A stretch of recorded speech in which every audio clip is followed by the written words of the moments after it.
कि इस जन्म में जो हमें दुख मिलते हैं वे पिछले जन्म का कोई पाप होगा जो नष्ट हो रहा है, पर वो पुराने जन्म का पाप हमें इस जन्म में क्यों मिलता है या भोगना पड़ता है? तुम ही तो हो करने वाले तो तुम ही हो।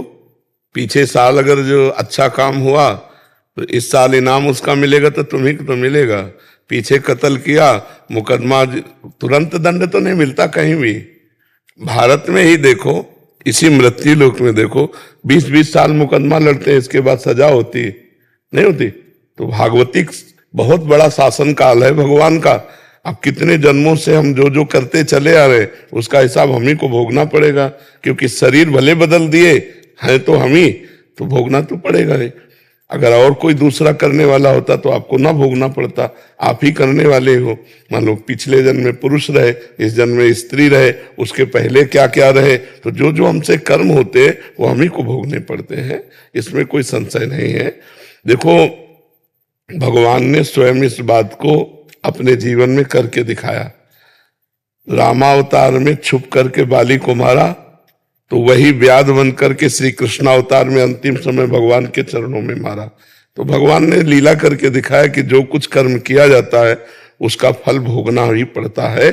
रामावतार पिछला जन्म, इस जन्म कृष्णावतार, तो देखो हुआ ना उसमें आकर के। तो हम लोग जीव हैं, जब ईश्वर अवतार लेते हैं तो ऐसी लीला करके दिखाते हैं, तो हमारे द्वारा जो कर्म होता है वो हमें भोगना पड़ता है, चाहे जितने जन्म के बाद मिले वो भोगना पड़ेगा। जैसे भीष्म पितामह जब बाण सैया पे पड़े थे तो भगवान से कहा हमें बहुत कष्ट है, बहुत पीड़ा है। एक कांटा लगे तो कितना कष्ट होता है, फिर बाणों की सैया में। हम 100 जन्म तक देखते हैं कोई पाप नहीं हुआ ऐसा। तो भगवान ने कहा और आगे देखो, मतलब हमारे हजारों जन्मों का हिसाब किताब है जो हमको भोगना पड़ता है। और अवश्य में भोक्तव्यम कृतम कर्म शुभाशुभम, गीता में भगवान ने कहा है। उसी जन्म में क्यों नहीं मिलता? उचित तो यही है, लेकिन अब कानून है सरकार का, बहुत बड़ी सरकार है, तो उसका हिसाब किताब चलते चलते कई महीना कई वर्ष व्यतीत हो जाता है। यहाँ भारतीय सरकार का और भागवतिक सरकार के तो अनंत ब्रह्मांडों का हिसाब है, तो जन्म के जन्म व्यतीत हो जाते हैं। तुरंत अगर मिल जाता तो और बढ़िया रहता। तो फिर जो कष्ट आते हैं वो मतलब सहे कैसे? मतलब पूरे परिवार को वो सहना पड़ता है। हाँ सर, तो वो पूरा संयोग होता है। जैसे किसी बकरे को जिंदा भूनकर खाने में 10 लोग बैठे थे, अब वही बकरा तुम्हारा लड़का बनेगा आके अकेला, और कोई बनेगा माँ बाप, कोई बनेगा बहन, कोई बनेगा परिवार, कोई बनेगा रिश्तेदार, कोई नातेदार, और ऐसा कर्म करेगा सबके डंडे चलेंगे, सबको जलना पड़ेगा, सबको रोना पड़ेगा।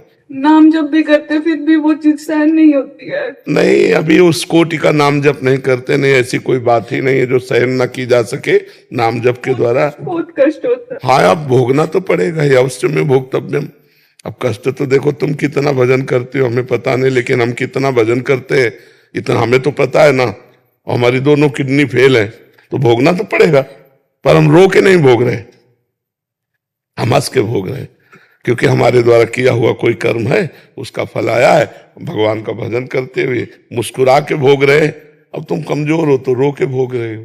कमजोर मत बनो, बलवान बनो, नाम जप करो, प्रसन्न रहो। अब अच्छे आचरण करो, अब बुरे आचरण न बने तो पीछे की खेती है हम खा लेते हैं, आगे की खेती हमारी बहुत बढ़िया रहेगी। देखो कैसे कैसे लोग पापाचरण करते हैं। लगता है कि भगवान बहुत हमें दंड दे। एक गर्भस्थ शिशु की हत्या करा देना, आप लोग अपने में विचार करो, क्या ये पाप नहीं करते? गृहस्थी में गर्भ हत्या करा दी, वो भी तो जीव था, वो भी तो तुम्हारा लाला या लाली थी, तुमने मरवा दिया।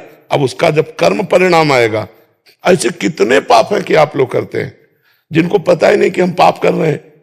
कोई माता को ये दुख होता है, अगर उसका बच्चा आंगन में खेलता हो कोई एक चाटा मार दे तो टूट पड़ेगी, और अपने गर्भस्थ गर्भ रूपी आंगन में बच्चे को वो स्वयं नष्ट करवा रही। अब बताओ, क्या ये भ्रूण हत्या, गर्भ हत्या पाप नहीं है? महापाप है। कहाँ मान रहे हो? क्या किसी जीव को काट कर, उसके अंग अंग काट कर उबाल कर खाना पाप नहीं है?